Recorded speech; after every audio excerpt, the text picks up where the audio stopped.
بسم اللہ الرحمن الرحیم۔ درود شریف پڑھ لیا کریں، اس سے آپ کی زندگی خوشحال ہو جائے گی۔ دوستو، آج میں آپ کو ایک ایسا درود پڑھنا سکھانے جا رہا ہوں۔ اگر آپ اس درود پاک کو پڑھتے ہیں تو انشاءاللہ آپ کی زندگی خوشحال ہو جائے گی۔ ایک صحابی نے عرض کیا کہ اگر میں آپ صلی اللہ علیہ وآلہ وسلم پر درود کو ہی وظیفہ بنا لوں تو کیا ہوگا؟ تو آپ صلی اللہ علیہ وآلہ وسلم نے ارشاد فرمایا، اگر تو ایسا کرے تو تیرے سارے کام بن جائیں گے اور تیرے سارے گناہ بخش دیے جائیں گے۔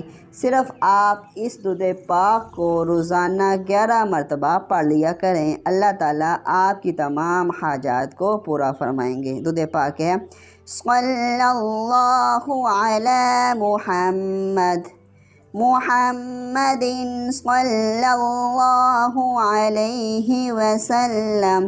اللہ تعالیٰ سے دعا ہے اللہ تعالیٰ ہماری حاجات کو، ضروریات کو پورا فرمائے، آمین۔